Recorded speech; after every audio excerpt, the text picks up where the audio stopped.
dalam kehidupan manusia ni, ada orang senang belajar bila dia dengar saja, dia faham. Ada orang dia tengok, dia faham. Dia tak dengar, dia tengok je, dia boleh faham. Ada orang dia perlu tengok dan perlu dengar. Dan yang ketiga, yang lebih menguatkan lagi proses pembelajaran ni, penguasaan ni adalah dengan membuat. Membuat ni maknanya dengan guna pergerakan, itu dipanggil kinesthetic learners. Jadi kita ada auditory learners, kita ada visual learners dan kita ada kinesthetic.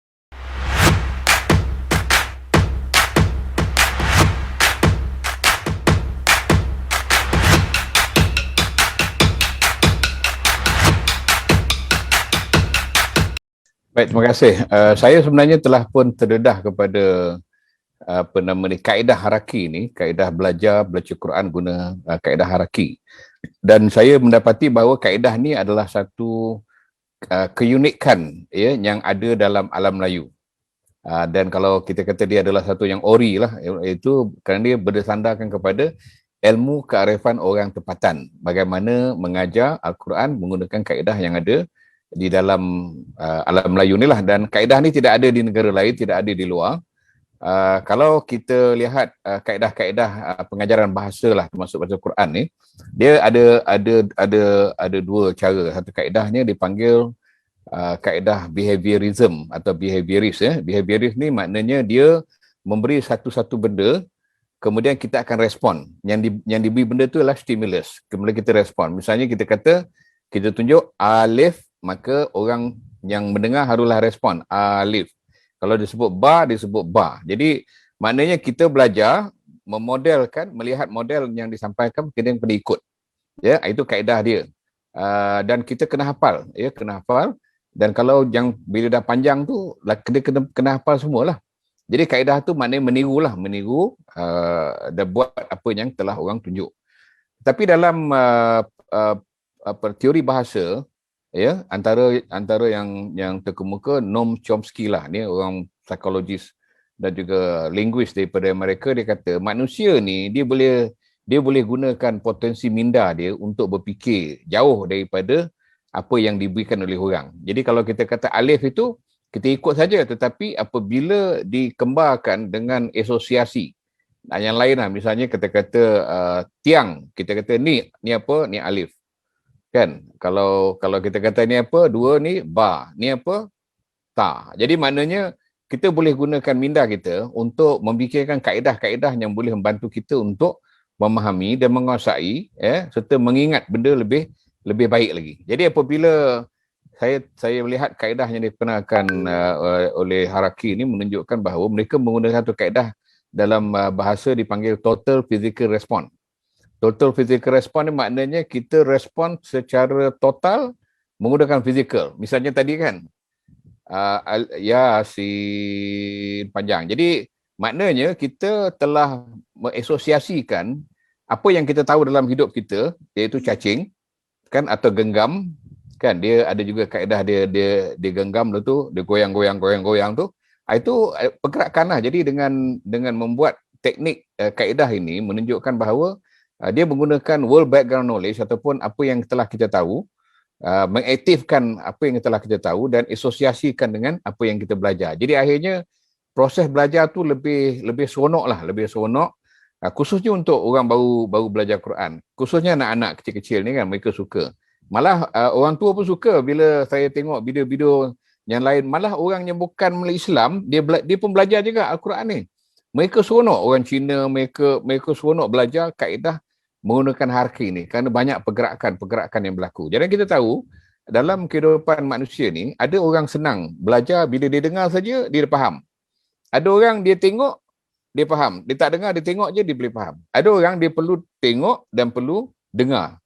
Dan yang ketiga, yang lebih menguatkan lagi proses pembelajaran ni, penguasaan ni adalah dengan membuat. Membuat ni maknanya dengan guna pergerakan, itu dipanggil kinesthetic learners.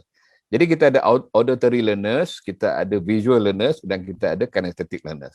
Dalam penguasaan suatu ilmu, ya, apabila kita menggunakan lebih banyak deria dalam proses belajar tu, maka lebih kita dapat menghayati dan lebih kita dapat ingat sesuatu lebih lama, ya.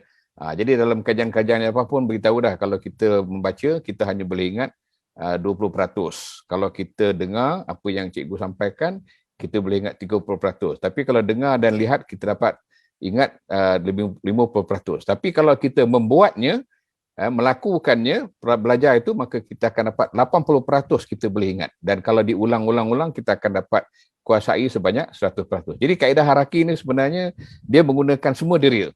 Deria dengar, deria lihat dan deria gerak. Dan kemudian satu lagi ialah kekuatan ialah menggunakan psikologi untuk mengaitkan benda yang sudah ada dalam pemikiran mereka. Jadi pembelajaran tu jadi lagi seronok. Jadi kalau saya lihat dalam banyak video-video yang lepas tu yang belajar haraki ni, budak-budak ada, orang tua ada, bukan Melayu, bukan Islam pun ada. Jadi mereka dapat kuasai dengan mudah dan cepat, ya, dengan cepat.